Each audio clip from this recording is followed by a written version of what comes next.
अब बिहार में चाहे कोई भी पार्टी हो, पार्टी के नेताओं का नहीं चलेगा, बिहार के तमाम उन जनताओं का चलेगा। बिहार को जब जंगल राज का उपाधि मिला था, उस जंगल राज की उपाधि से किसने मुक्ति दिलाया? कहने के लिए सब स्वतंत्र है, कहने के लिए सब स्वतंत्र है। हम भी कहते हैं कि हे महादेव, आप देवघर के मंदिर में काहे बैठे हैं? हम जो घर में आपको बिठाए हुए हैं, वहां से सीधे उठ के मेरे ही यहाँ चले आइए।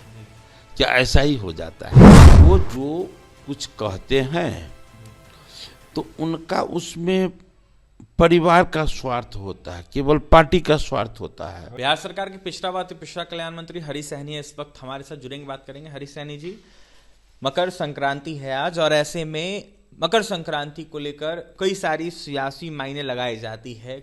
वर्षों वर्षों से देखा जा रहा है कि मकर संक्रांति जिस दिन होता है उस दिन बड़ा उलटफेर देखने को मिलता है। ऐसे में आज मकर संक्रांति है, क्या कहेंगे? सबसे पहले तो आपके तमाम दर्शकों को, श्रोताओं को मकर संक्रांति की हार्दिक हार्दिक शुभकामना, बधाई। देखिए, जिस देश को, जिस भारत को दुनिया आध्यात्म गुरु का उपाधि दिया, ऋषि मुनि संत महात्माओं का देश भारत कहा, उस देश में, उस देश को परंपराओं का देश भारत भी कहते हैं। कैसा परंपरा? तो आप देखिए कि जितने हमारे ऋषि मुनि संत महात्मा जो तरह तरह का जो है सो पर्व त्योहार का आयोजन किए, उसी के तहत आज मकर संक्रांति के अवसर पर तिल चौर खाने का परंपरा है, और वो क्या कहते हैं, दही चूरा खिचड़ी खाने का परंपरा है। इसका साइंटिफिक कॉज है।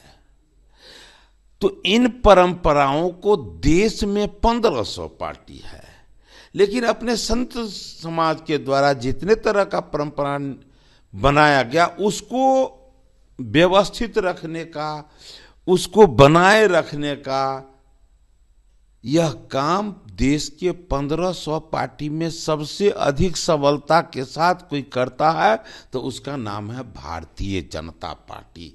इसी के तहत आज ये कार्यक्रम आप जगह जगह भारतीय जनता पार्टी के, चाहे बूथ स्तर के कार्यकर्ता हो या केंद्र स्तर के सारे लोग आज के अवसर पर हम लोग मना रहे हैं। और सियासी मायने की बात करेंगे तो अभी कार्यालय में कुछ लोग बोल रहे थे कि आज के अवसर पर कुछ न कुछ जरूर खेला होगा। तो हम बोले कि भैया, इससे पहले भी वो कहते जो खेला होगा, तो खेला हुआ ना, एनडीए की सरकार बनी ना, तो बोले वो तेजस्वी बाबू कि जो खेला होगा, खेला हुआ, एनडीए की सरकार बनी। वो जो कुछ कहते हैं तो उनका उसमें परिवार का स्वार्थ होता है, केवल पार्टी का स्वार्थ होता है। रोनी आचार्य ने भी समर्थन किया है लालू यादव के बयानों को। उन्होंने कहा पिताजी जो बोलते हैं वो सत्य बोलते हैं। तो भ्राताश्री भी तो बोले थे, उनके भ्राताश्री न बोले थे जब खेला होगा। ये हम नहीं ना कहते हैं, पूरा बिहार के लोग कहते हैं।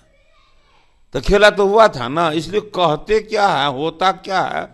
अब बिहार में चाहे कोई भी पार्टी हो, पार्टी के नेताओं का नहीं चलेगा, बिहार के तमाम उन जनताओं का चलेगा जिन्हें पता है कि इस बिहार को जब जंगल राज का उपाधि मिला था, उस जंगल राज की उपाधि से किसने मुक्ति दिलाया। ये बात बिहार के हर एक एक जनता को पता है कि अब हमें जातवाद के नाम पर नहीं, परिवारवाद के नाम नहीं, विकासवाद और राष्ट्रवाद के नाम पर हमें मतदान करना है। इसलिए 2025 में सब कुछ पता चल जाएगा। आपने हरीश सहनी जी 25 चुनाव की बातें की, 25 में सब पता चल जाएगा। ऐसे में वीआईपी पार्टी के नेता अब जाकर चिराग पासवान को बोल रहे हैं, इधर उधर क्यों है चिराग जी, आ जाए महागठबंधन में, 25 में सरकार बनाएंगे हम लोग।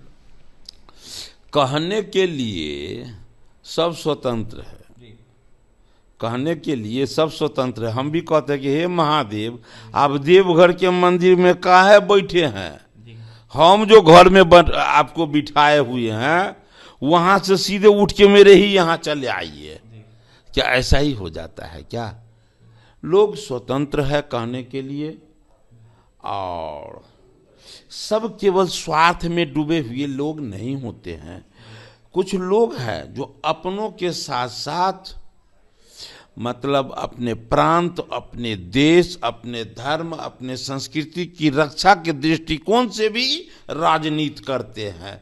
तो ऐसे लोग किन्हीं के कहने मात्र से कहीं कूद कर चले जाएंगे, ऐसा नहीं होता है। देखिए, किसी के कहने से कोई कहीं से कहीं कूद के चले जाएंगे, ऐसा नहीं होने वाला है। बिहार सरकार के पिछड़ा और अति पिछड़ा कल्याण मंत्री हरी सहनी थे, अपनी बातें रख रहे थे, साथ ही वीआईपी पार्टी के साथ साथ लालू यादव के परिवार पर जमकर निशाना साधे थे। वहीं क्या कुछ करते आपने सुना है। और तमाम खबरों के लिए NBC 24 के साथ बने रहें। बहुत बहुत धन्यवाद।